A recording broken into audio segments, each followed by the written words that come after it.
This episode is made possible by our generous patrons. Welcome to the Ink to Film podcast, where we read the book. And then see the movie. I'm James.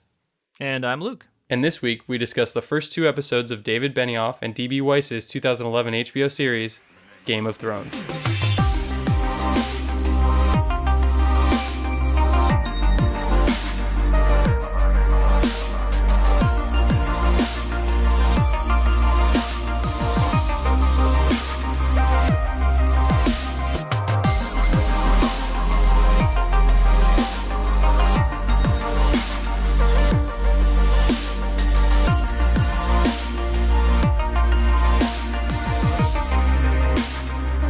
So here we are in the world of Westeros.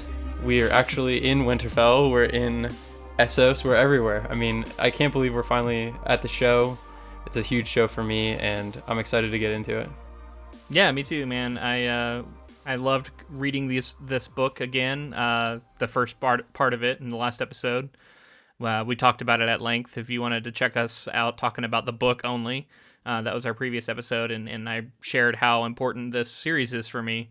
And yeah, I'm excited for it. The TV show is sort of a whole different thing, and definitely had a kind of a different experience watching it after reading it so closely together, which I'm interested to talk to you about because it was a little different for me. Yeah, which is crazy because we've both seen it multiple times and read the books a couple times each. So with all of the hindsight that we have, with all of the stuff that we know coming into, right, at least in the show's version of this world and kind of their events. It's just so interesting to go back to the very beginning and look at tiny baby Daenerys, tiny baby Jon Snow, and just how awesome Ned Stark is, and how he just sets up because of how great he is and how charismatic of a leader he seems to be. Maybe not charismatic, but like stoic and honorable. Seeing that and knowing what's to come at the end of the season, it just sets the tone for this show. I wonder if Sean Bean watches the show and feels like some sort of parental pride in his kids surviving and thriving in the most recent seasons, if you can call it that. I have to think he does. It's just such a massive phenomenon that to just completely shut it out would be weird at this point, right? Yeah, I don't know. I mean, either that or no, not at all. Yeah, true. Because he's just an actor doing a job. I don't know. Exactly, yeah. He very clearly anchored the show in this first season. People were tuning in week to week to see Ned Stark go through what he was going through. I think he was out and out the main character.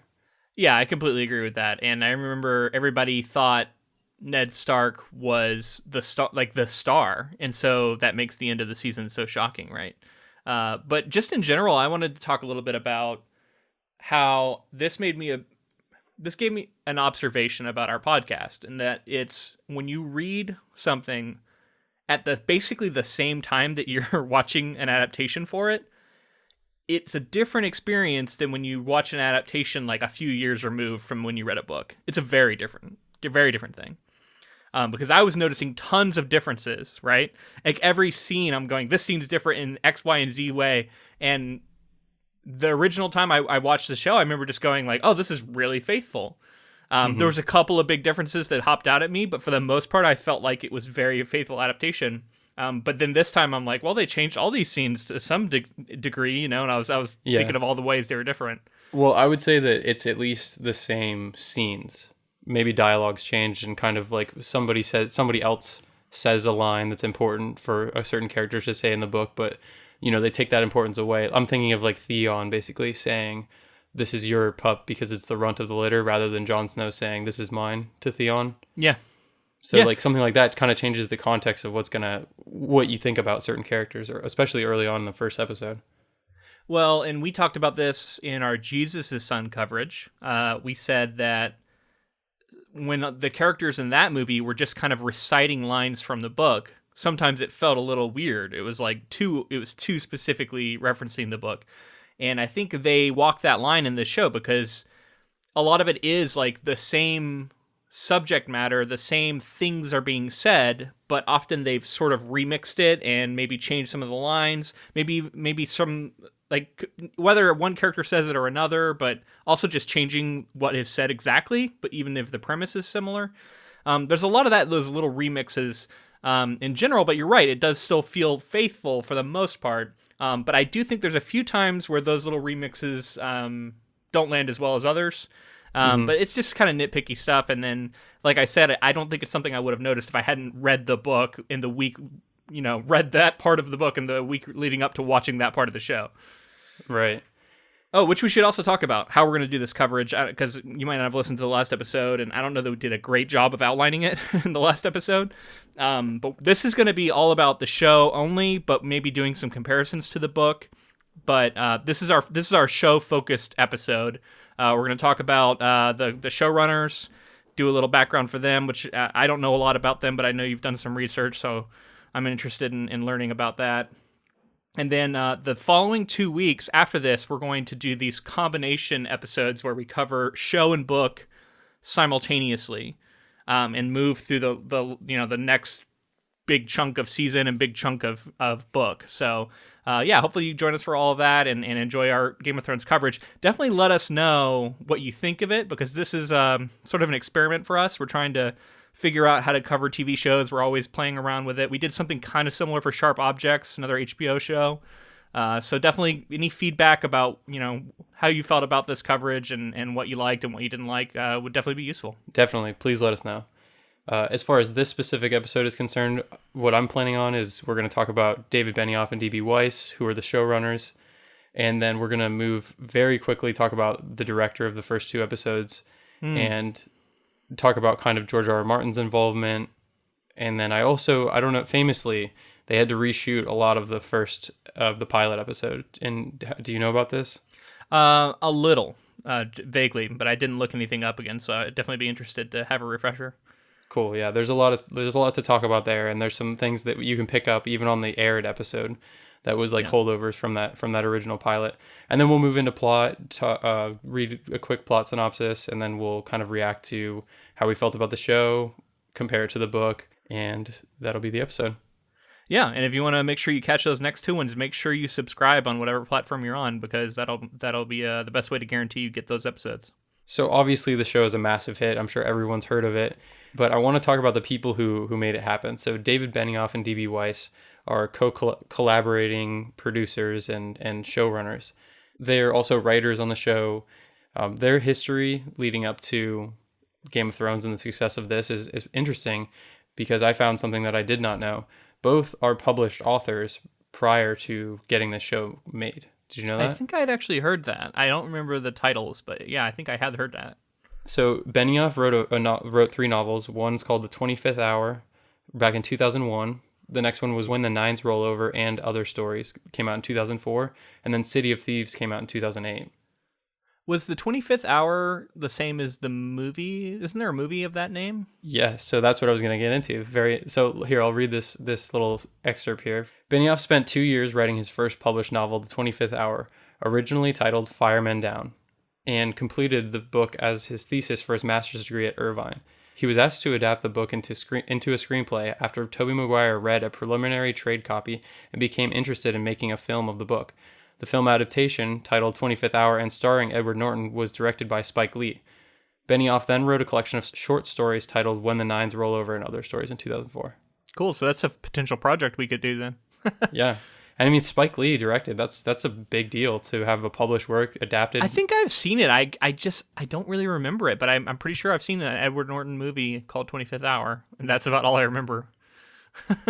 25th Hour. I haven't seen it, but I'm going to check it out now. Well, maybe I'll wait for the podcast. Maybe we'll cover it. If people are interested, let us know.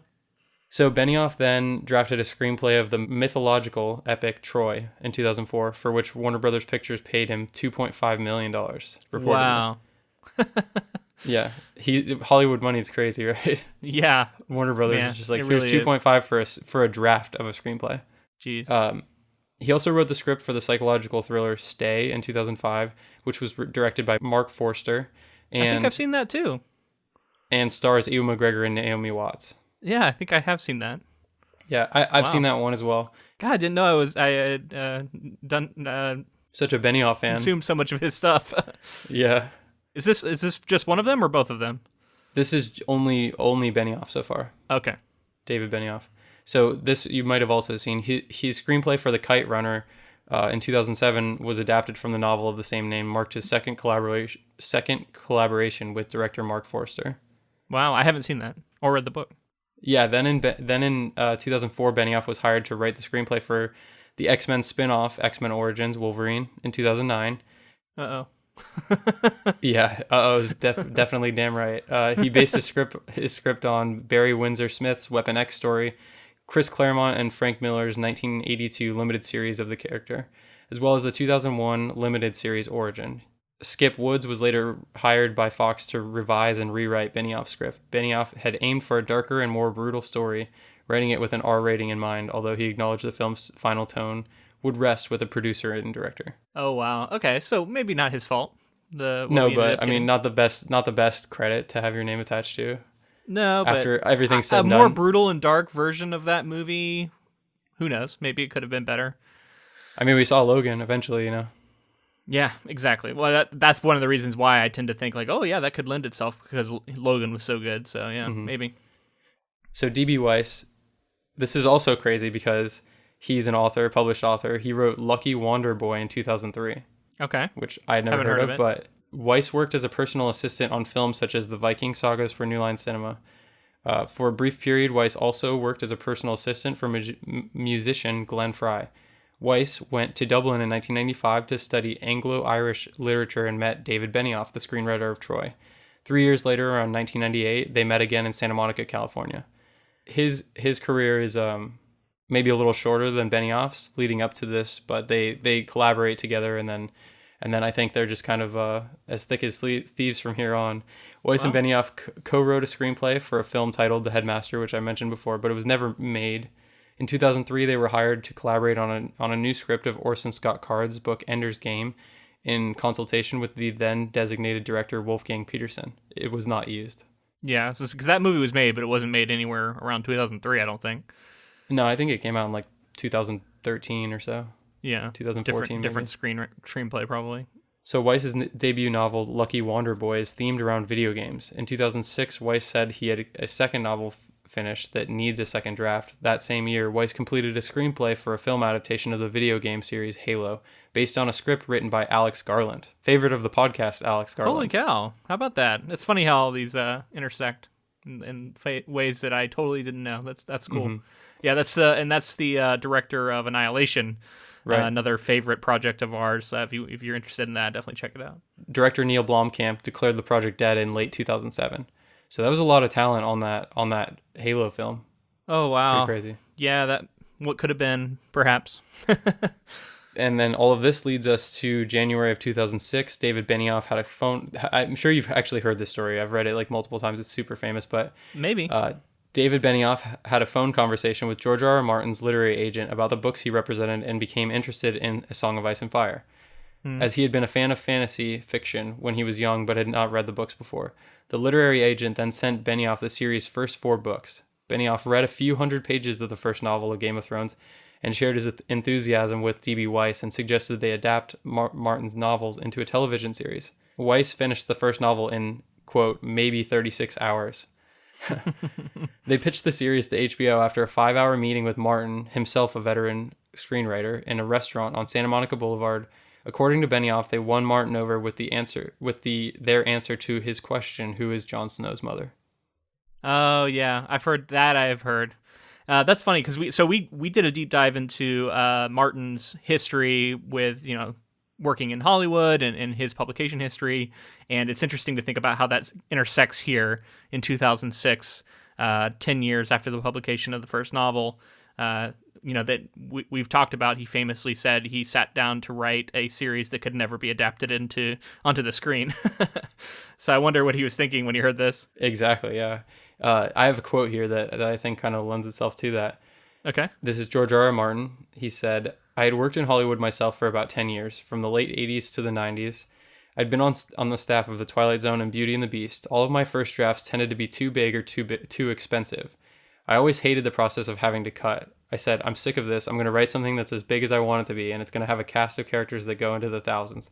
And I'm going to have huge castles and battles and dragons. It's pretty funny, like stream of consciousness little comment from him. Yeah, I mean that supports what I had read elsewhere, and little did he know he was going to have a budget that dwarfs a lot of feature films by the end of this thing. So even after Weiss and Benioff said, "Hey, we want to adapt this," Martin said, "Like, look, they're unfilmable," and they brought up the Lord of the Rings, but ultimately Benioff said it would be impossible to turn the novels into a feature film, as the scale of the novels is too big for a feature film. Yeah, dozens of characters would have to be discarded. Well, people have pointed out that all of the Lord of the Rings, as far as word count, is equal to like one of the Song of Ice and Fire's books. Yeah. So Benioff added, a fantasy movie of this scope financed by a major studio would almost certainly need a PG-13 rating. That means no sex, no blood, no profanity. Fuck that. Martin himself was pleased with the suggestion that they adapted as an HBO series, saying that he never imagined it anywhere else. I knew it couldn't be done as a network television series. It's too adult. The level of sex and violence would never have gone through. So it sounds like they won him over just by the fact that they were like, look, this needs to be like everything that's in the books, which when we get to it here in I think episode 2, they kind of took a little too far in some ways. It kind of got away from, and who knows if it was like, I don't know how much studio input there would have been from HBO and the like, but who knows whose actual decision it was to have such violent rape scenes. But it seems to be like recurring for the show. I do want to talk about those scenes, but I think let's take them when we get to the actual episodes themselves. That was something that definitely stood out to me the most in this rewatch. It kind of soured the first 2 episodes in my mind a little bit in a way that it wasn't before. I agree. I think we talk about this when we get to the episode there. Back to the development here. The series began development in 2007, January. HBO acquired the TV rights to the novels with Benioff and Weiss as its executive producers and Martin as a co-executive producer. The intention was for each novel to yield a season's worth of episodes. Initially, Martin would write 1 episode per season while Benioff and Weiss would write the rest of the episodes. The first and second drafts of the pilot, scripted by Benioff and Weiss, were submitted in August of 2007 and June of 2008, respectively. Although HBO liked both drafts, a pilot was not ordered until November of 2008. The pilot episode, Winter is Coming, was first shot in 2009. After a poor reception and a private viewing, HBO demanded an extensive reshoot, about 90% of the episode with cast and directorial changes. Really? Wow. I didn't know it was that much. The fact that it was even made is a miracle at this point. The pilot reportedly cost HBO $5 to $10 million to produce, while the first season's budget was estimated at $50 to $60 million. So just the pilot episode being that, which you have to think about the fact that they're building sets and finding locations, and there's a lot of money up front, but the fact that it cost $5 to $10 million is a lot for one episode, especially for a pilot. So could you find anything about why they had to do so much reshooting? Like what was wrong with it?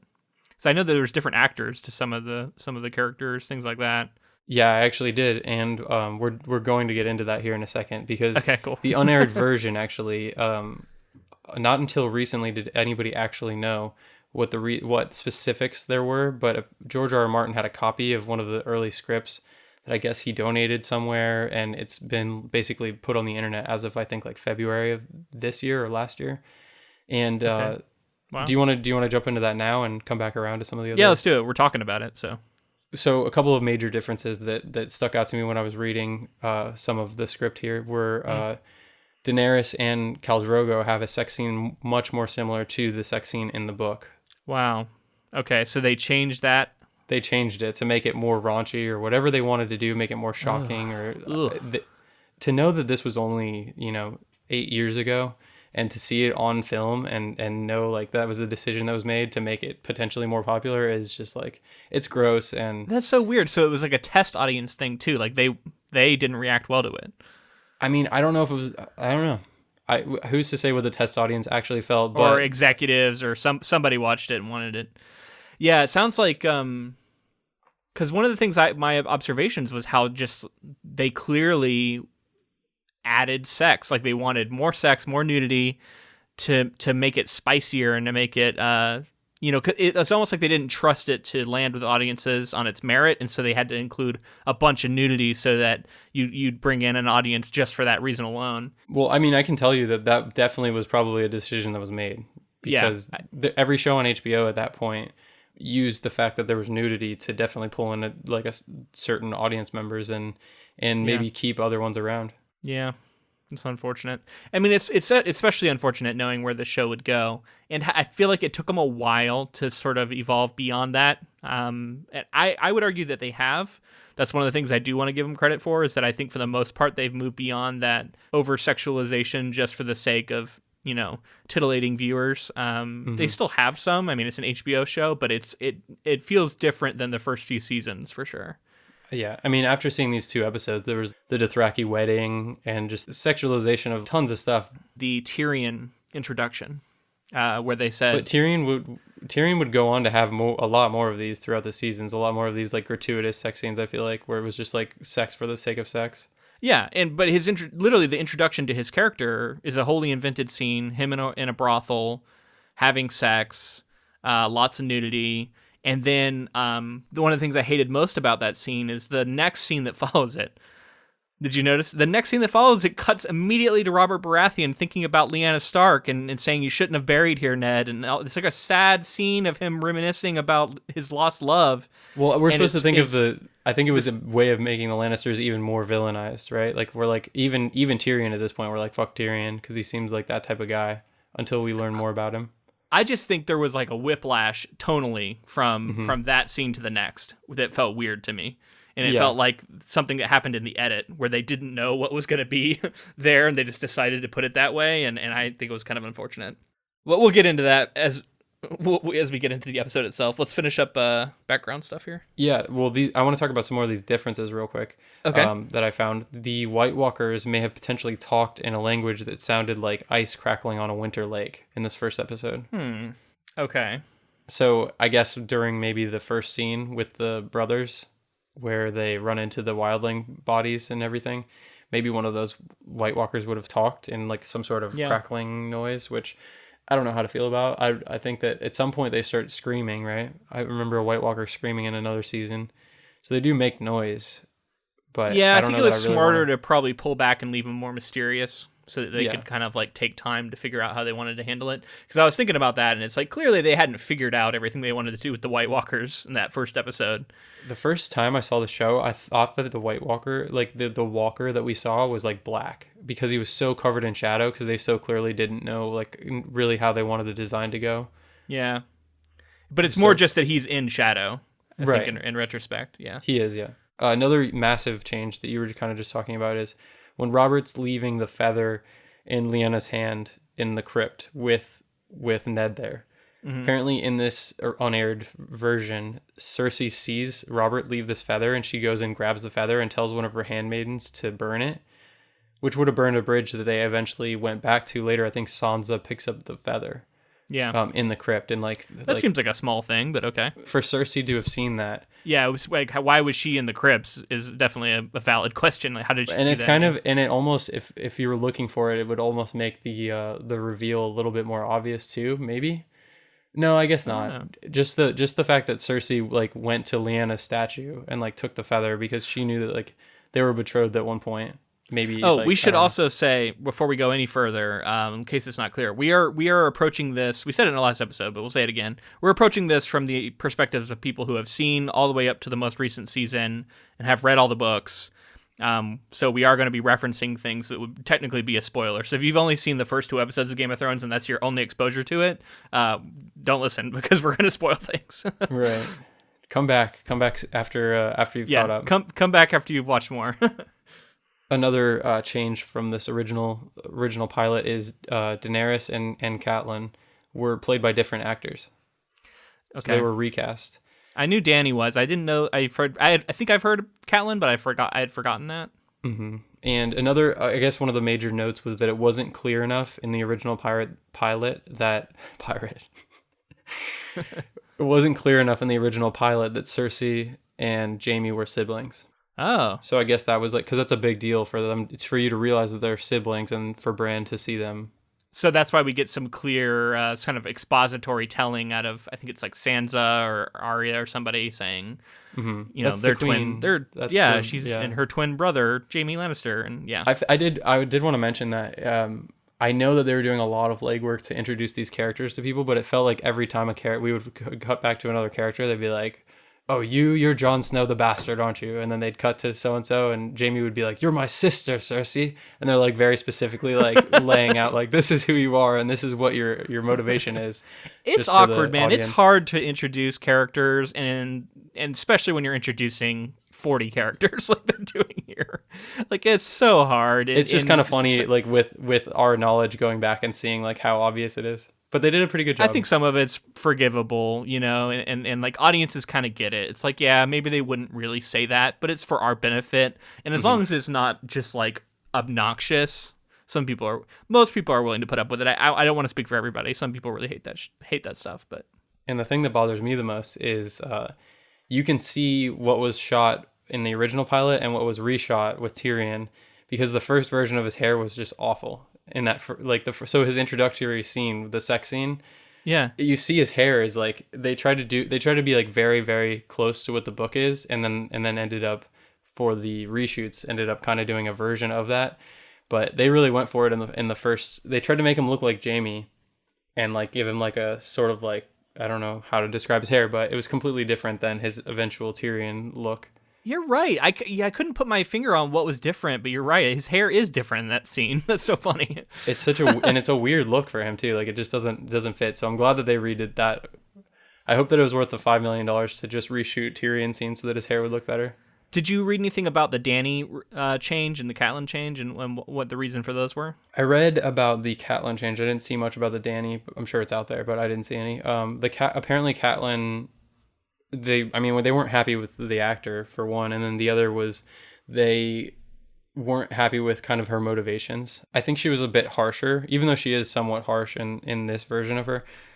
I think that they didn't find the line between her being like very motherly to everyone else and being very harsh to like Jon and Ned sometimes. And I just think that they weren't happy with kind of the version of Catelyn that they had originally. Okay. So that's most of the major stuff that I saw from the unaired version of episode 1, the original pilot. Back to Weiss and Benioff. They together directed 2 episodes of Game of Thrones so far, and they used a coin flip to decide who would get the credit on each episode. Benioff was given the credit for Season 3, Episode 3, Walk of Punishment, while Weiss was credited with Season 4, Episode 1, Two Swords. Benioff and Weiss will co-direct the series finale.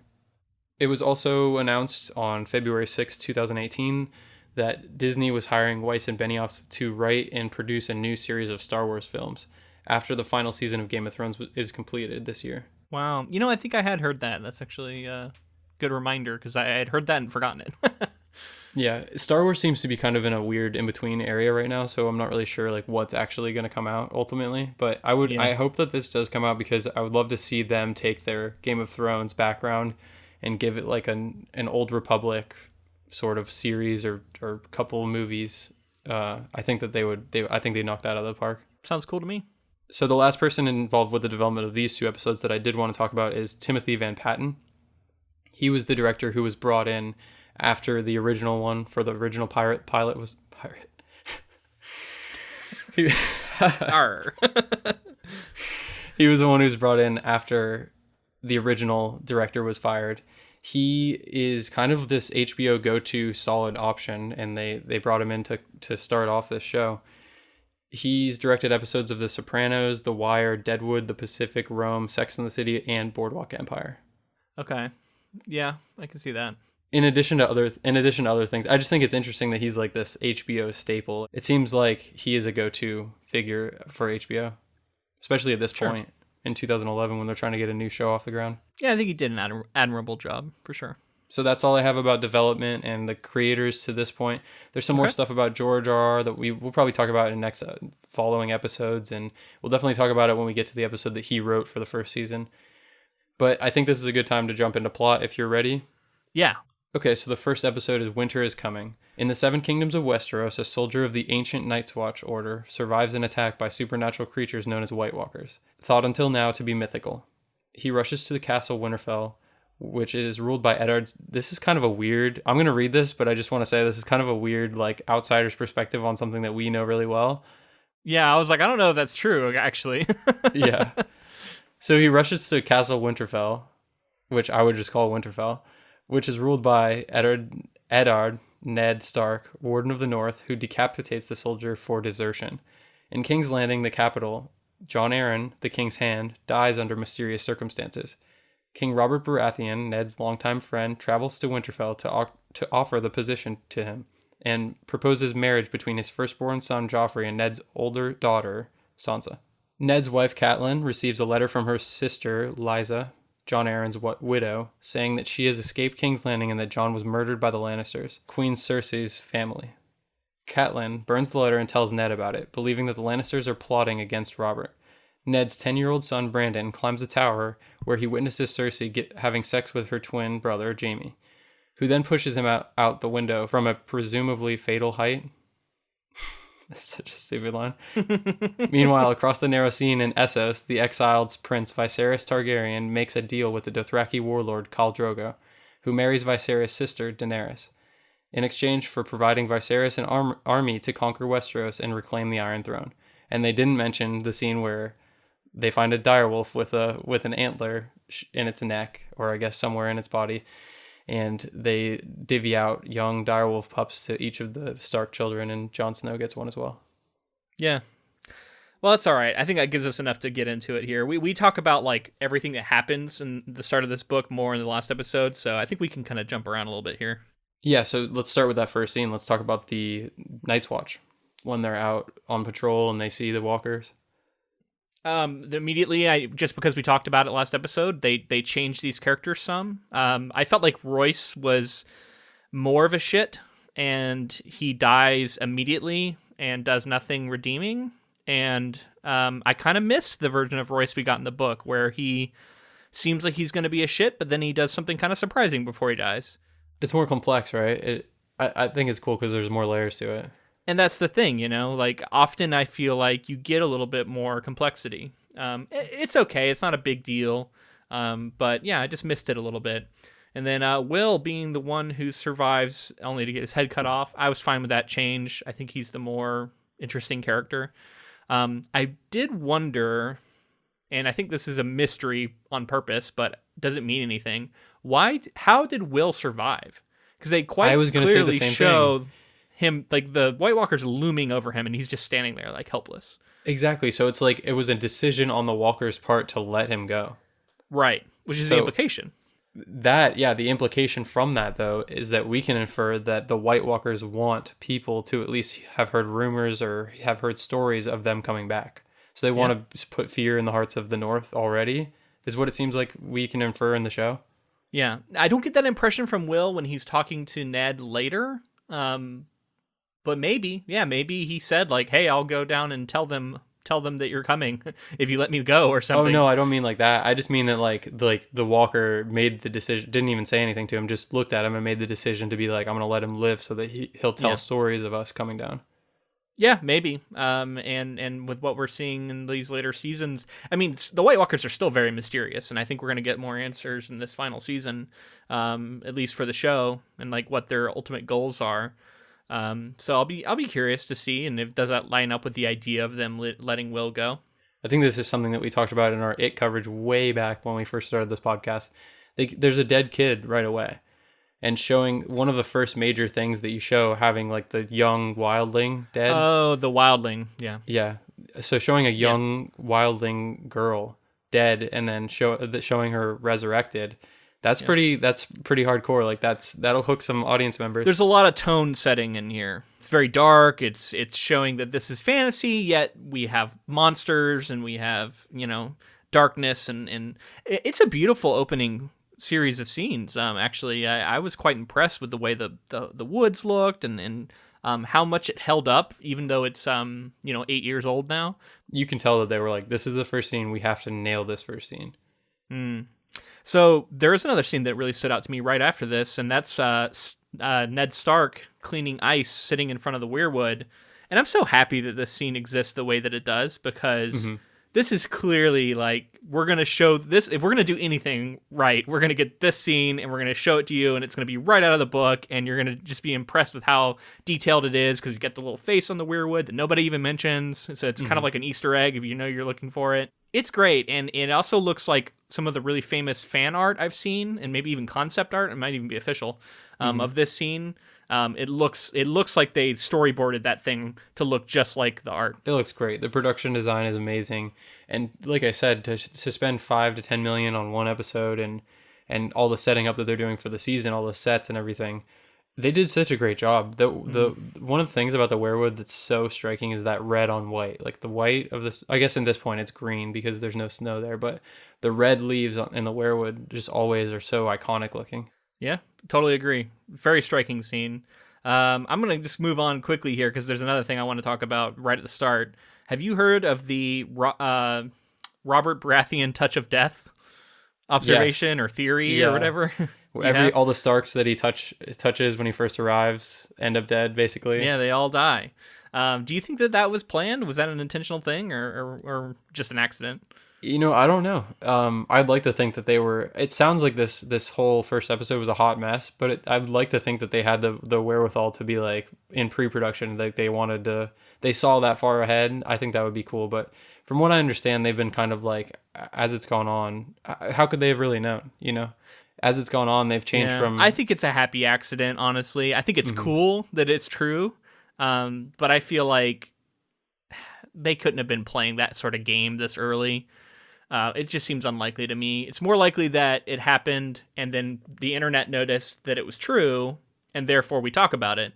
If, Robert had walked up and ruffled Arya's hair, we just wouldn't be talking about this as a thing. So it's kind of like it's because it happened to be true, now it seems like it was always planned. Yeah. I did want to shoot back to the first scene really quickly about the symbol that's made in the snow with body parts of the wildlings. It's crazy that up to this point, we still don't really know the significance of that. Like, we know kind of maybe some stuff with like the children of the forest and maybe White Walker stuff. Like, but it's like it's so far ahead of its time, really. And the fact that it just remained mysterious is kind of nice. Yeah, I wonder how many answers we're going to get for that sort of thing. To me, it always just implied that there's an intelligence to these things. It's not just a monster. It's not just sort of an undead being that's out for blood and that nothing else. Like if you're creating symbols, you're trying to express something in some fashion. You would think. So maybe that means they have larger motives, which there's tons of theories out there about the motives of the others and what that all could mean, which are all very interesting, but we definitely don't have time to get into. Hopefully over this coverage, we'll be able to get into at least some of them. There's you and I, after our first episode, talked a little bit. There's a YouTube channel, Alt-Shift-X, that I've just gone on like binge journeys where I would just watch like all of their videos, and it's always really like, sometimes very tinfoily, but it's always like well informed enough to kind of like be interesting to listen to. Great YouTube series, definitely highly recommend. A lot of that stuff is often like theories that may only be true in the books. Clearly they've decided not to go that route in the show at this point. But yeah, I mean, some of those theories are still out there and could still be confirmed in the final season. So who knows? Clegane Bowl. Yeah, get hype. Yeah. One of the things I wanted to point out is something that I've become more aware of, and that's male gaze in television and movies, and this is something that gets talked about a lot. And it's something that I didn't notice. As a heterosexual male myself, it's I had the privilege of not having noticed it, right? Because that's what most TV is like. But being aware of it, and then also sort of studying these films that we've been talking about in this podcast, made me notice it in these first two episodes. And specifically, the most egregious is the Dany scenes, because the text of the story is telling us this is a horrible situation. She's being sold into essentially slavery. She's going to be raped. This is super awful, and we should feel bad about it. And look at the way her brother's treating her and sexualizing her. Isn't that awful? But at the same time, the camera is lingering on her like exposed body in a way that is saying like, but yeah, it's kind of hot, isn't it? Yeah. And it's something that I didn't notice before, but you can, like, if you watch those scenes, the camera isn't telling us this is bad. The camera's telling us that this is hot. Hmm. We just have to like look past that and understand that it's bad. So people who are sensitive to this sort of thing, I can totally see why you could watch this show and go, oh, it's just over sexualized and brutal and it doesn't treat its women characters well. And I think all of that is a valid criticism, especially these early seasons, where that is the sort of thing. It's like they're talking out both sides of their mouth. On one side, they're saying, how bad is this stuff, but then on the other side, they're showing it to titillate and to be sexy, which is just And super weird. completely agree. Male gaze is I mean, we studied male gaze in school, and it's just one of those things that has been around forever. And like you said, it just becomes like the subliminal thing to most audiences. But if you do pick up on it, it's so egregious in shows like this. And it's like, is it an HBO thing? Because it's like, clearly HBO probably said sex it up to an extent. Yeah. But it's also Yeah. like male gaze where this show is being made for, I think there's like, they knew their demographic and their audience that they were going to shoot for, and they were like, you know what that audience probably will like is over sexualization to the max. Yeah, definitely. And I mean, there's I just remember a clear example of this where Danny's watching her brother walk out, and the camera slowly pans down to her ass, and it just like fills up the whole screen. And I'm like, what was that? It's just there to be sexy. It's just there to titillate and to make guys go, oh, yeah, this is a great show. And it's sad because to me that is such a underselling of the story. Like the story is good and it doesn't need that. Mm-hmm. And I'm frustrated with the idea that they may have even reshot things to lean in that direction. And I get it that there is a marketing component to that. There is, like you said, executives saying sex sells. We need to sex this thing up. I just think it's sad, and it's indicative of a larger culture that is still continuing to grow and change and hopefully get better. And all we can do is try and be better and to hold things to a better standard. So yeah, I just wanted to point it out. It is something I noticed this time that I think in the 8 years since I saw it originally, I have grown as a consumer of media, and that's something that I am more aware of now. Yeah, we got to call bullshit when we see this stuff. Yeah. So how different was that wolf scene to you? Because it felt very different to me. Yeah, I mean, it was definitely different. Little changes here and there, characters saying different things. But yeah, I'm curious to know. So when you say very different, what do you mean? So there's something in the book about, it feels like this, I talked about like this hand of fate that's like guiding the story along. And I think that it felt like in the book, this was always meant to happen. This is like universe coming together and aligning in a certain way. And there's importance to everything that's happening. And to me, in the scene that we get, it doesn't feel as weighty or as important to me. And I think a lot of that has to do with kind of the way that they were making Theon a big part of the scene, because he like tried to jump in and kill the pup right away, and then he also had a line later, and even like the Master of Arms that's there, like he makes a comment, and it just felt very Stark central in the book, and then in the show it felt like it was just more of a, this is an event that has to happen. Yeah, I can see that. I think also the weightiness of it, though, it is backed up throughout these two episodes in the way they deal with the wolves. And there's sort of like, they highlight a supernatural connection between them all in a way that you don't really get in the book. We see them, I mean, we hear about howling and stuff, but we just see, I don't know, to me it seems more like immediately backing up John's prediction that these were meant for them. Like, we immediately see that being the case, and how quickly they bond, and how strongly, and how they all react to different things.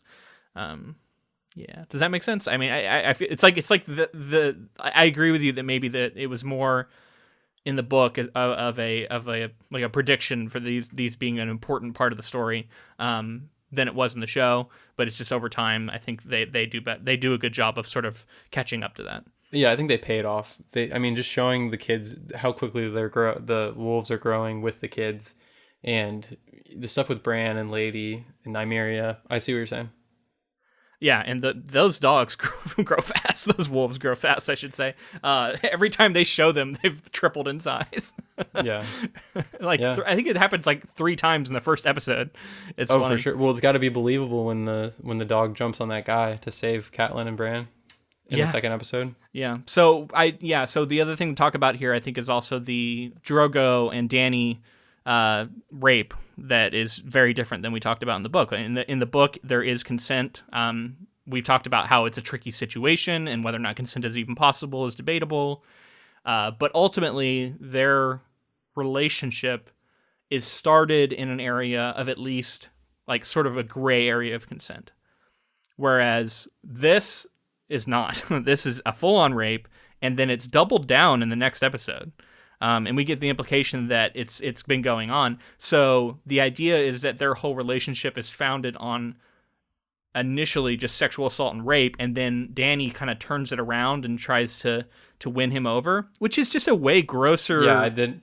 That part's also very male gaze, right? Like that felt like like somebody saying like, and then she's gonna like it and turn it into, Yeah. you know what I mean? Like that felt not great. Also, yeah, very problematic. I can totally see why a lot of people hated this.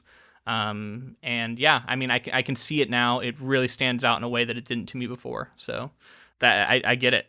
The only thing I can say is that I do think the show gets a little bit better at it over time. It does take it a while, though. It takes a few seasons, but I think it does start to get a little better. Although there are a few things that stand out as not being too great in later seasons as well. But there's like this fascination with rape in the show where they go to rape for some reason multiple times when the books don't. And I know that they like potentially it's for shocking reasons, but yeah. Rape is rape, and like I don't know that it needed to go there. So it's funny because this is a problem in fantasy that has been being discussed for a while now. And it's one of those situations where I think the genre in the book genre of fantasy has sort of outpaced the TV and movie genre of fantasy. In some ways, it's more sophomoric, whereas I feel like we've moved past this a little bit in our fiction. But yeah, it's the same thing, and you'll see this a lot with a lot of beginning writers. It's a kind of almost a cliche to talk about, especially white male heterosexual men writing fantasy will often have gratuitous rape scenes in their books, and there is a lot of it's fascinating to try and figure out why it's happening. And in a lot of ways, it's a symptom of culture, in my opinion.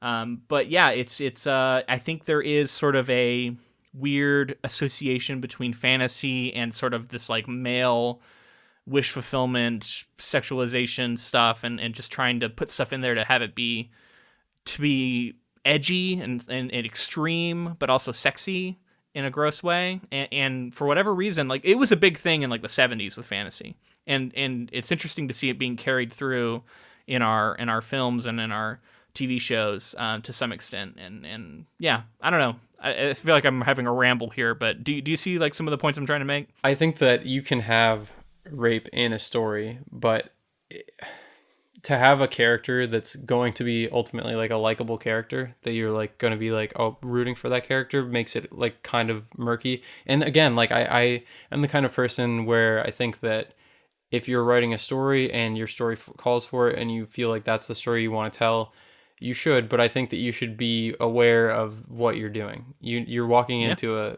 you're walking into some deep water, and you kind of, if you're doing it for the right reasons, I think that it can be there. I just think it's unfortunate that in this case it feels like they were not in the show. It feels like and you want to do it in a way that is respectful of the people who have been victims. Right. I mean, I think if you're writing something in a way that is not respectful for those people, then you're doing it wrong. Because who are you writing it for then? You're writing it for the perpetrators? You know what I mean? Like, and these early scenes are not written in a way that is respectful, in my opinion, because it's trying to sexualize it in a kind of a gross way. But I think we should move on. There is a lot of other stuff to talk about here, but I just wanted to make sure we hit on that. Yeah. So, I mean, the rest of the stuff that happens here is Robert Baratheon shows up in Winterfell, and he goes to the crypts like we talked about with Ned. And Jon and Tyrion share a scene when their feast is happening. I wonder if Sean Bean was told R plus L equals J, so that he could play these scenes with that sort of secret I was in thinking mind. about this too. I was wondering if Kit Harington knew. No, see, I wouldn't. Oh, actually, you know what? I did read. I think John was one of the few actors who actually read the books early on. I think he was famous for that. Like, a lot of them deliberately wouldn't read. Like, Peter Dinklage has said that he didn't read the books, purposefully. And I can understand that perspective too, from a performance standpoint, like not wanting to copy exactly what's going on there, or change what you feel in the performance. Yeah. Or know what's coming, or change your character to match more closely like the book version of the character rather than like the TV version of the character, which sometimes are pretty different. I think Sean Bean, it would have been interesting to tell him, just because I like to see, or I imagine that I see some of that going on behind his eyes in these scenes, which I think is kind of cool to think about. And there's a moment in episode 2, I think we're going to be moving on to episode 2 in a second, but yeah. There's a moment where Catelyn is basically saying, like, get out of here, fuck you. You don't need to say goodbye to Bran. And then in the book, he leaves and meets up and talks to Rob or something. But Ned walks in on that situation in the show. And it's interesting to think about what he was thinking in that moment, because, he stands there and doesn't say anything, and Jon leaves the room and he looks at his wife. And it's just like, something that really got me this time, and it always has, but just watching it again makes me think, like, why wouldn't Ned just trust Catelyn enough to tell her? Because it's like, how much easier would that make Ned's life to just tell her R plus L equals J? Well, you could argue that as soon as he tells her, he's making her a complicit traitor against the crown. And yeah, but like, if you're gonna trust anyone with that, it's gonna be her. I know what you're saying, but I think from Ned's perspective, he doesn't want anyone else to know, because anybody he tells, he's putting at risk. And that's also like, it's kind of like good secret keeping, because if you have a secret and you start sharing it with people that you think are totally trustworthy, and they're not gonna spread, share it, like. Yeah. You're just introducing more points of failure for that sort of like. Yeah, I mean, I secrecy. guess ultimately Ned is the most honorable person, and when it came down to it, he promised his sister on her deathbed that he would keep Jon safe, and who knows what happens. It's his wife, but who knows what really happens at the end of time, at the end of your life. Like, who knows what events are going to go down. They could be separated, they could divorce per se, and like she could tell secrets like that, and then he would have gone back on the promise that he made to his dying sister. Well, I mean, you bring up a good point, and you're right. We know that Catelyn is a good person, and that she would probably have kept the secret, and that maybe she would have felt differently about Jon, and maybe things would have been better for Jon had she known. But I think the counter argument to that is that they were basically strangers when they got married, and when he brought that child back, they weren't yet what they are now. And so he probably didn't know if he could trust her, because she's a Tully. Mm-hmm. She has other allegiances. She has other loyalties. Who knows what she would have done? And then also, if she had treated his bastard son, and that's the story to everybody else, but she treated him really well. Yeah, that's true. That doesn't sell the fiction that they're trying to sell as much as, she's always hated him, like she probably would in this situation were it true. That's a good point. Well, let's move into episode 2, because I want to make sure we get into that. Oh, so why is Tyrion asleep in the kennel with the dogs at the start of this episode? Because he's so drunk. He's just a drunk. So he just passed out with the dogs? Apparently. I love it. I would do that too, though. I can't talk shit. I would totally do that. I like that they gave him 3 slaps to Joffrey in the show versus the 2 we get in the book. It's so good. When he's like, I will tell my mother or something, and bang. It's so good. Yeah. This version of Joffrey is so much more slappable too. Oh, he's just this. Yeah, this kid kills it as Joffrey. Yeah, he does a good job, and it's definitely unfortunate. When I read that he would get death threats and stuff from people just for playing the character. I think he takes it in stride. I don't think he like takes it any too serious. From what I was reading, is he was like the nicest person on set also. Yeah. Yeah. It's just unfortunate. People don't do that. The actor is not the character. Do not do that. And in fact, the reason you hate Joffrey so much is a testament to how well the actor did at portraying that character. Absolutely. How good a job. Yeah. Here, I'm going to read the synopsis real quick just to give us a jumping off point. Okay, yeah. So this episode's called The King's Road. Having accepted his new role as King's Hand, Ned leaves Winterfell with his daughters Sansa and Arya, while Catelyn stays behind to tend to Bran. The unconscious Bran is attacked by an assassin, but his direwolf saves him. Catelyn decides to go to King's Landing to tell Ned about the attempt and suspected Lannister involvement.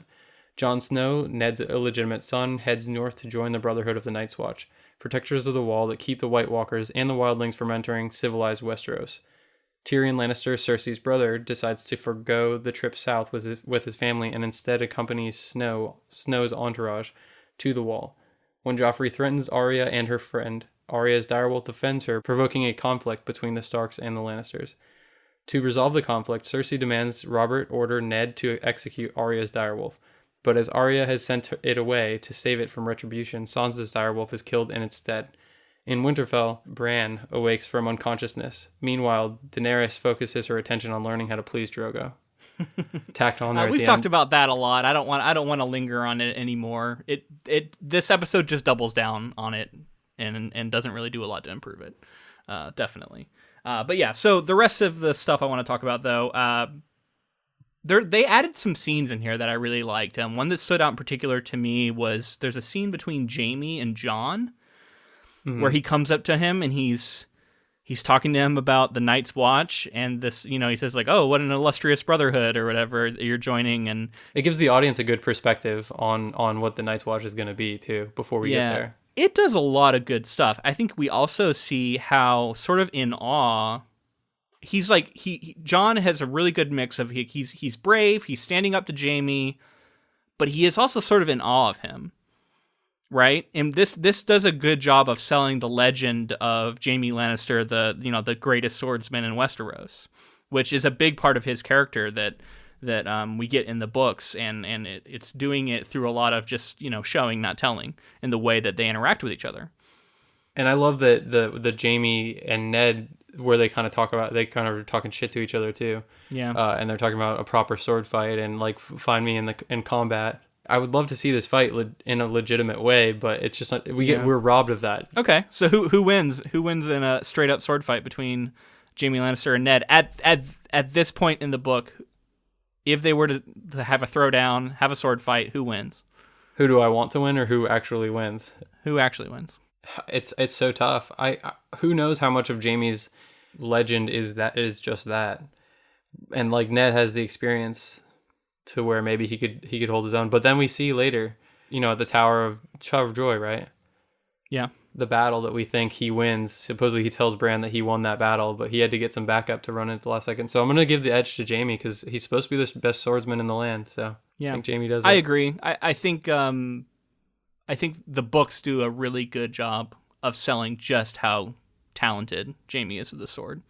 I don't necessarily think in an all-out war, that he would necessarily win against Ned, everything being kind of like in chaos. Because I think Ned is clever. I think he's a great warrior. But yeah, I mean, if it's a straight up melee between these two, 1-on-1, I got to give the edge to Jaime for sure. Yeah. And what sucks is George R. R. Martin robs us of that in like a later scene. It seems like not a later scene, a later episode actually later in the book as well, where they both draw steel on each other, and then one of the Lannisters like runs up and stabs Ned in the back of the leg. So that is a great example of one of the things that I love about Martin, and he sort of deconstructs a lot of these expectations and turns things on their head, and we expect like that sets up like, oh, we're gonna get a big fight between Jaime and Ned is what you would be forgiven for thinking here. But we don't get that. And we are often robbed of the expected outcome, and we're presented with an alternative one. And then we have to deal with like, how do we handle that? And I love that about Martin. And I wish that the showrunners would keep more in line with that vision of this fantasy world, because I do feel like in these later seasons, it's gotten pretty happy. It's gotten pretty far away. We're getting a lot more of the expected outcomes. We're getting a lot more of of just kind of filling in the blanks and with the expected answers. Yeah. And But in order to subvert expectations, you have to also have good things happen. You know, it's like had like Jon Snow lost the Battle of the Bastards, people would be like, okay, well, at this point, it's like everything bad is going to happen, and then the expectations are set, so you have to subvert them by something good happening. So I don't know. I think the ending of the show is ultimately gonna determine how people feel about the show's subverting expectations. But I think clearly George R. R. Martin does a better job at planning them out and executing. Yeah, and it's not that he doesn't ever, because, I mean, he does. I mean, we look at some of the stuff that happens with Danny. There are occasions where the thing that you want to happen does happen, and you can just cheer for it. But it feels like those are few and far between, and much more often you get a complete inversion of the thing that you wanted to happen actually happening, and often that makes for just really interesting storytelling. But yeah, we're getting into the weeds here, talking a little bit about future seasons and such, but yeah, I just wanted to get that in while we're talking Game of Thrones. You know, that's kind of my view of it. Yeah. In the second episode, another couple of characters that I did want to talk about were just Jon and Tyrion traveling together, and these are two of my favorite characters. I'm assuming they're two of your favorite characters as well. Absolutely. And just having them, just having the wit of Tyrion and kind of the underdog nature of Jon, and knowing like kind of how important he is and where he'll go. I love seeing them together, and then it makes their reuniting much later very satisfying.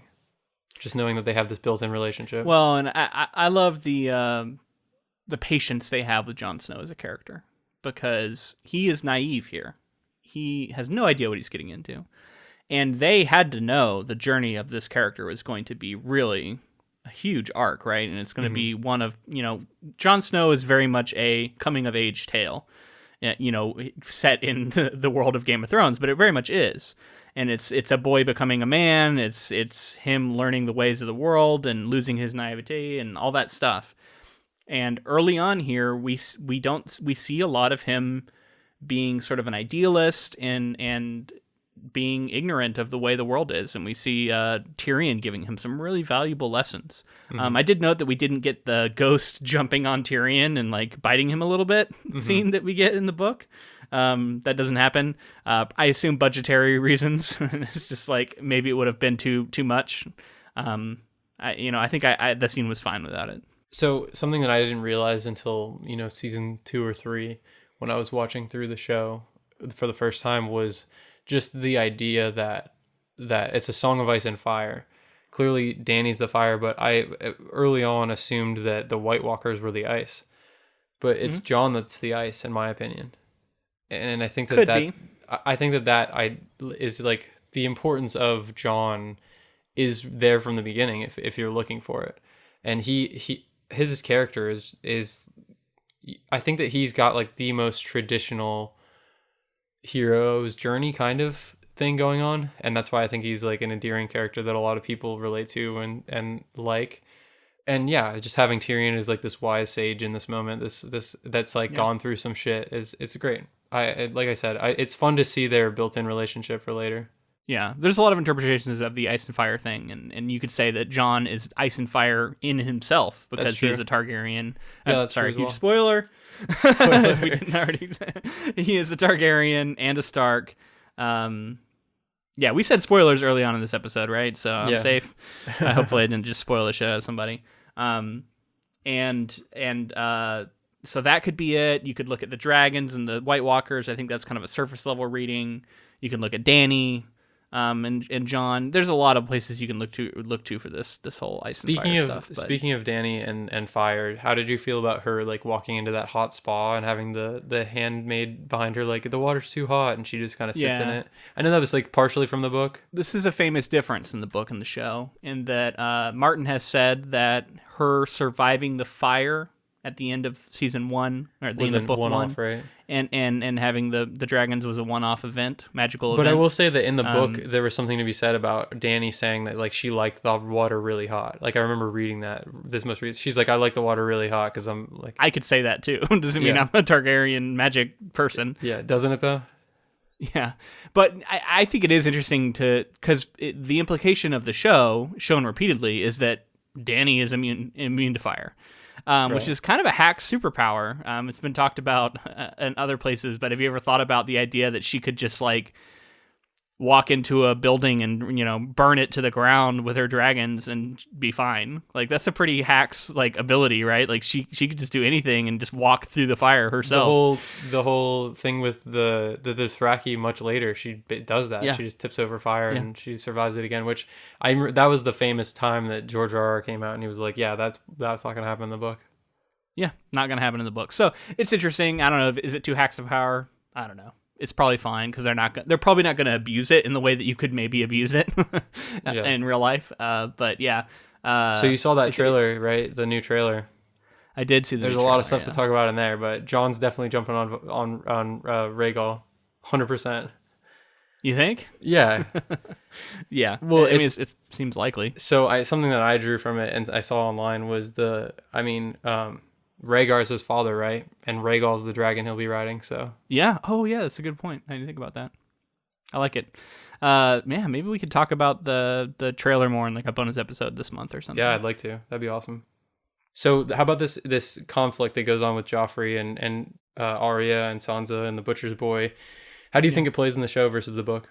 I mean, we see Joffrey trying to kill Arya in the show. I totally believe that is the implication of the scene in the book. I mean, like we see some swings that clearly are meant to injure and or kill. Coming from Joffrey, we see him calling her, I think, more vicious names. It is a scene that makes Joffrey look really fucking bad, and that's good because I think that is right for the character. So it's like sort of remixed, but essentially the same. Mm-hmm. And I remember cheering, like I cheered for Nymeria. I had just cheered for Summer. Like, how cool is that moment with Summer attacking and then jumping up on the bed? I'm just like, oh, good boy. It hurts my heart so bad knowing in the show how Summer goes down. Yeah. It just does not feel like he got his due. I really hope that it's different in the book, or if it is the same, at least it's like given more weight, because I did feel like it was kind of a throwaway. Well, that was thing in the Hodor's show. moment in the show. It was like Summer was just a casualty. It was a huge bummer. Yeah, which he deserves. He deserves more than that. Especially like his connection to Bran. Like that's a death on its own that should have been. Well, it's much big. It's a much bigger thing in the book. We see a lot more of Bran warging into Summer just like all the time in the book. Right. Like he's spending a lot of time together as Summer basically. And I don't remember that being as big a thing in the show. But yeah, once again, we're getting into the weeds. So the biggest thing that stood out for me is the following scene where Ned has to like push his way up to stand in front of Robert, and Arya is being reprimanded, and that's all right out of the book. The only difference being Renly's not there yet, maybe.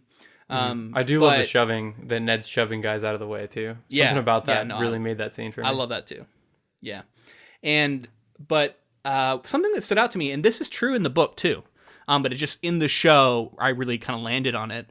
Robert is pretty cowardly here, in my opinion, when he refuses to order the death himself, right? Because he's getting ready to walk away, and Ned says, "Is this your order? Is this what you want?" And then Robert just looks at him and then storms out. Well, and then in Ned's eyes, it's like he doesn't pass the sentence and doesn't swing the sword. Yeah, exactly. That's an inversion of that of the values of the Northern way of you know what I mean. It's him distancing himself from the death he's just ordered. You're right, and I think that is all there. And it's kind of damning for Robert and shows that he has changed. But the other thing I think it also shows is the hold the Lannisters have on him and what sort of like politics has done to him. And I think Robert is aware of it, right? And maybe a little bit of ashamed of it. I don't know.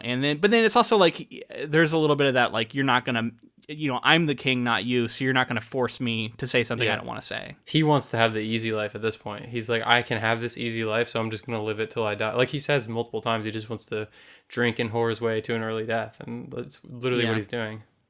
Yeah. But anyway, yeah, I was in fiction, I was frustrated with Robert and disappointed with him, really, for not standing up to Cersei here. So the other big change is we don't get the moment that I thought hit hardest for me in the book, and that's Ned having 4 of his men take the body of Lady to the north, and the whole, like, the Lannister woman won't get this pelt and all that stuff. Like, we don't get any of that in the show. I did miss that line. Yeah, it was a moment that it really made me like Ned. And I thought it was it showed like the content of his character in a way, I guess, that I really enjoyed, that I think is a little bit lacking. Now, we like Ned in the show too, so obviously they're able to do a lot of it without that little bit. But yeah, it's just one of those things that as a book reader that I really loved that part, and I was missing it a little bit in the show. Yeah, I mean, it just has that little nuanced bit to his character, and yeah, I love that. They also invert the scenes between the death of Lady and the Hound, showing that he's run down the butcher's boy. And that I think also highlights the difference. I think there is already a difference between Sandor Clegane in the show and Sandor Clegane in the books, and I think that does carry through. He seems in the show he just seems more run down. Yeah, as opposed to in the book, he seems like a crazy person. Yeah, and I think he's more likable in the show. I think they do a lot to make him a little bit more likable in the show. Now, he still, does some terrible things, but, Sandor Clegane in the books, I don't know, there's just a subtle difference in that personality that makes him seem a lot more dangerous and maybe less less likable. Yeah, and there's a couple of foreshadowing moments that in hindsight are very, very evident. When the Hound first comes into town and he has the helmet, the Hound helmet on. Yeah. When he's riding in, the reaction shot they cut to is Arya, which I found to be just kind of this moment of foreshadowing that they must have seen and known was coming. I'm pretty sure they were up to that point in the books when they were filming the first episode. Yeah. And then another one is just like blatantly obvious if you knew where the show was going, but just Dany's fascination with her dragon eggs when she's given the dragon eggs and how much she lingers on them and how much the fire's around them, and she even during that rape scene like looks at them and smiles, which again, super fucked up. Did she smile? She like slightly like, yeah, she was like basically crying and super sad, and then she looks over at the dragon eggs and like smiles a little bit. Yeah, that's interesting. What are they trying to say there? I don't know. Yeah, you're right. And I do think there are signs throughout this where it's like they know more of like what's coming. And so they're doing a lot of groundwork and sort of foreshadowing and linking things symbolically. There's a lot of those little things in here for sure. One of the things that I really liked was the when Lady dies, we get a cut to well, it's even when Lady's being threatened, we see Summer reacting and like whining and stuff on the bed, right? So there's a really good job, like supernatural connection being established there, which just highlights the tragedy between all the dogs as well, which all the wolves I really enjoy. Yeah, which that's something we get like later in book 1, I think, but it's doing a good job here of introducing it early. Mm-hmm. So just from a production standpoint, I wanted to talk about one scene that I thought was like a little on the nose, but was effective and I did like. There's the moment when the Maester and Catelyn are basically telling Ned to go south or not to go south, to become the Hand of the King. And and they're on either side of his shoulders. Yeah. And it's like framed up like that. I mean, it's like, it's a kind of a cliche shot. It's angels on the shoulder type thing, but it works, and I think it's effective. And what I did like is like as Catelyn's argument was waning, they like go to the Maester and like kind of tell like with the shot tell you what his decision is rather than him saying like, okay, I'll be the Hand. And then we kind of just get the characters within the next dialogue scene saying like, going south is going to be difficult and all this stuff. Like we kind of get his decision is made off screen, even though we get it from a camera movement, which I just kind of thought was fun and clever. It was clever, and I like that. I like that framing. You're right. So what for you? Because we talked about the scene of Lady's execution. Did it hit you as hard in the show or in the book? Like what was the more emotional scene? Okay, so there's something we said for something happening in live action and actually getting the sound effect of a dog in pain. But ultimately, I mean, that was tough. Like it was definitely not easy. But there, like the build up and the Ned's honorable line about how Cersei's never gonna have the pelt and all of that. I like the book more for that scene. Yeah, me too. And I don't know, there might be a little bit of the sort of thing of like, that's the thing that I just experienced. You know what I mean? Like, I experienced it after not for a while. So in that sense, it was like more fresh at the time. And then now it's like reliving it, something I just read about last week. So Yeah. that might have an effect. But yeah, I agree. I think the books did it better. And I think the one thing the show has going for it, is like seeing how cute that they really made that direwolf look cute. I think it has like a pink ribbon hanging on, lady has like a pink ribbon and stuff. Like, she seems so innocent, and they really highlight that in the show, which is definitely sad. Yeah. But I do like that. I think the heart of it is that Ned does it himself. And I think that is the important thing, the really important thing from that scene, that it is a thing that he does not want to have done. Yet he says, if it's going to happen, I'm going to do it myself. He's not going to let, Sir Ilan Payne do it. Yeah. So that is directly tied to that whole Northern way, like you said. So it kind of bookends these two episodes in a nice way, which I do like, and I know we've pointed out our problems with it and gripes and things that I've over time have changed, but I do love this show, and I love that this adaptation's happened. I think it does wonders for the fantasy genre and legitimizing it in the eyes of the public and making it seem like valid adult serious storytelling. Not just seem, but like shows off that it is. And I think this show has also, through a lot of its own mistakes, done a good job of highlighting a lot of issues. There's a lot of articles I read about like the male gaze and stuff that came out in response to Game of Thrones. Yeah. And so I think in a lot of ways, maybe not on purpose, but it has served as an important piece of culture, and it has brought up a lot of interesting topics and has taught me a lot. And then, I do genuinely enjoy the show. And even though I'm always that book first purist, I do enjoy it. And I hope that I've come off at least somewhat as like, this is a positive thing that I do enjoy, not just completely negative, which I worry I may have sounded like.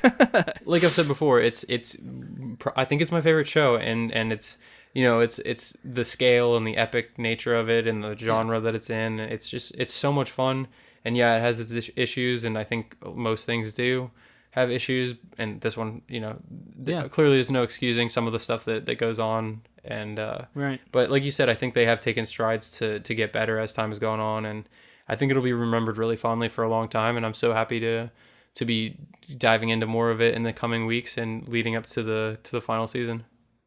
Yeah, and the effect that it has on the industry and the shows that we're going to get based off of, you know what I mean? Because there's going to be a appetite for this sort of thing now that I think we're already seeing the effects of it.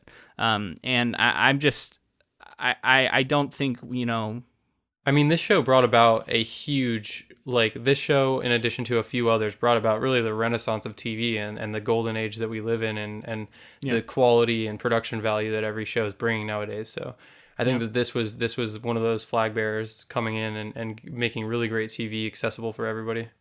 Yeah, and I think it demonstrated that really very heavy genre stuff can have a wide appeal and can do well, on TV and not just in feature films, and that it can be something that the larger culture and population enjoys, and it's not just for the niche Comic-Con crowd, which has become itself a large part of our culture, obviously. But I think Game of Thrones is a big part of that. And I don't want to undersell that, definitely. Well, I mean, I think that's a great place to leave it. We are going to be covering the next 4 episodes in the show and all the chapters that encompass all of that as well. Yeah. So be looking out for that. And if you're reading along, definitely check out those chapters. Yeah. I mean, I'm really excited. This is still, this is like the project I've been looking forward to for a long time. So I'm so excited for that. But yeah, I wanted to thank Mary Boland Doyle for being a Patreon supporter of us. If you want to learn how to become one yourself, go to patreon.com/ink2film, and you can see all the things we're offering for our patrons. Also, if you wanted to connect with us on social media, we're on Facebook, Twitter, and Instagram, all of those at Ink to Film.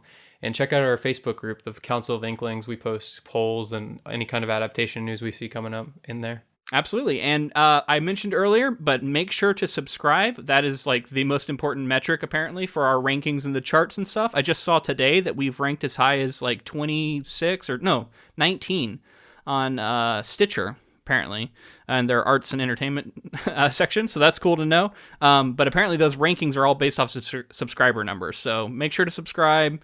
That helps us out a ton. Beyond that, leaving our rating and a review on whatever you listen to is super helpful, and always helps get the word out. We wanted to thank Jennifer Delazana for providing our transcripts, and thank you to Ramses B for the use of our intro and outro music. All right, man. I'm looking forward to it, and until next time. Thanks for listening.